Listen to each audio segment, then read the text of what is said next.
So today I want to talk about how to display features, maybe features of your service or features of a product um, inside of a website. And with features, typically your content is going to be pretty short. We're talking less than 20 words on the high end, right? So when we start talking about displaying features, we start to move into areas where we're using really probably 3 or 4 columns more often than not, because there's not enough content. If you try to do 1 column or 2 column, there's not enough content that it looks good. And so today we'll dive into just a couple of different ways to think about these layouts. And there aren't really that many, I'll call them starting points, but there are lots and lots of ways that you can reconfigure these so that they ultimately, you can get a pretty robust looking site. And then we'll dive into some real examples for how this looks kind of in some real websites. So when it comes to thinking about how to display feature and feature content online, one of the first things I think about is, how much content is there total? Are we talking about 3 features? Are we talking about 12 features? Because that's going to help frame about how many sections worth of content there should be. Do the features, generally speaking, should have titles? Should those be represented as bullets, or should they be represented title with maybe a, one, 5 to 15 word description? And then what visual assets are available? Typically for features, you're going to want to use icons as opposed to images, just because you're talking about kind of a lot of content, not a lot of space. And so icons more than images tend to be able to provide a pretty good representation in a fairly small window. One of the most powerful ways to think about features is how you then align them. Sometimes you want them to be centered. Sometimes you want them to be left justified. Some rare cases you might want them to be right justified, but generally speaking, it's going to be either center or left. And then what calls to action are going to be available, and then how does that get rendered on desktop versus mobile? Typically on desktop, it's going to be 3 or 4 columns. On mobile, it'll stack so that it's just a list of titles and descriptions, titles and descriptions. And so being aware of that as you're thinking about your content is a helpful way to start thinking about, okay, well, what content do we have? How many features do we want to show? How many services do we want to show? And then what should the sizing of that be proportionally?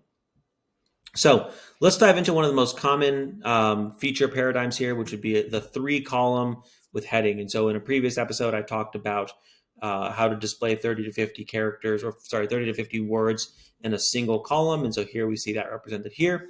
But then we get into 3 columns of features, and we've got a space for an image, a title, and a little bit of text. And again, not a lot of text. If we start putting too much text, it's going to start to look pretty cluttered pretty quickly the way this is laid out. Now, some modifications here is you maybe put the icon above the title, and maybe the title becomes a little bit bigger, and you left justify. That's a pretty common thing. You might also put the icon above the title and then have it all be centered. That's pretty common as well. You might see that particularly with testimonials. So that 3 column approach is a pretty common approach to features. And we see that as an example. We'd see that here in, this is ProofHub. They are a remote work software. We would see here they've got icon next to headline, right? And then they've got a little bit of content here. And then, but 3 columns is plenty here. And they've got, in this case, instead of having icon next to both the title and the description, they've got it just next to the title, and they've got a little bit more space for the description as well.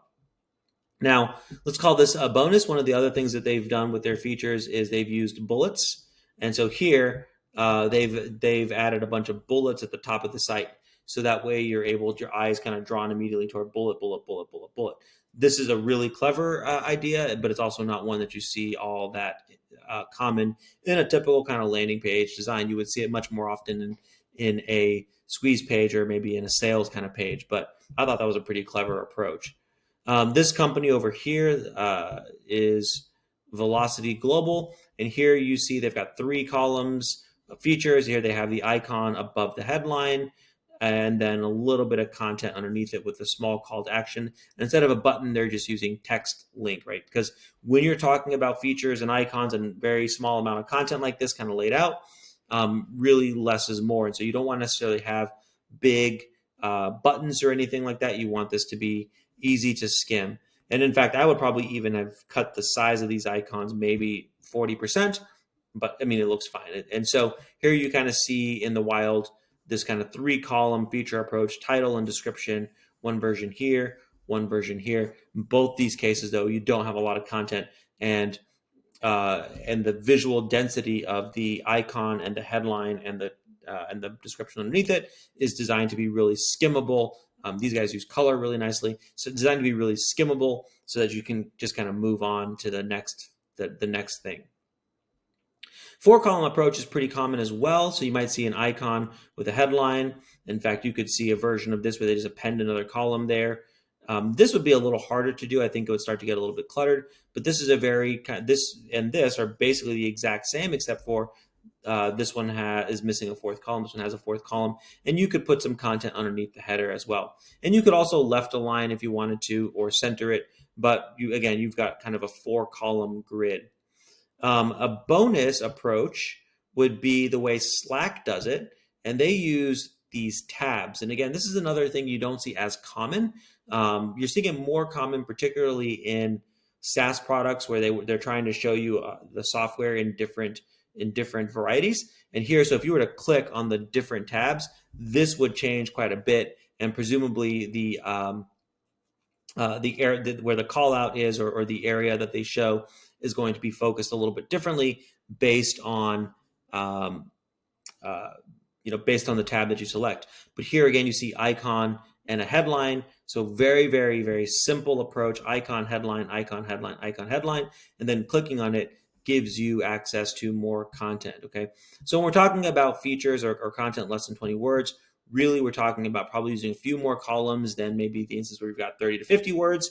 And you're really going to use icons to be able to help clarify what the content is supposed to be saying, draw someone's eye to the next section of the page. But then you're going to use either a 3 or 4-column grid in most cases, maybe tabs, maybe bullets, depending on whether or not you've got a sentence worth of information, or whether you've got enough visual assets that you can actually do tabs in a compelling way. But that's generally how I think about approaching features. Very, very kind of small, skimmable, low content. Really, the goal is just give somebody the opportunity to kind of see, okay, boom, boom, boom, boom, boom. I want to skim very quickly what the features are and move on to the next thing, which is the call to action. And even the calls to action in these sections are typically going to be very, not going to be big buttons. They're not going to be heavily stylized. It's really about just kind of helping someone get the gist of the flow of the page, and then having the calls to action be maybe in other sections after you've used the features to really kind of tee up, okay, this is why this is great. And I just noticed these guys are using tabs as well. They've actually done a really interesting thing where they've got tabs, and presumably if we were to click on these tabs, we would see the features change based on the tabs. And that's kind of a really interesting approach as well. And I kind of like that one. So anyways, so those are some ways to represent features, which are typically going to be a title, an icon, and then less than 20 words in 3 or 4 columns.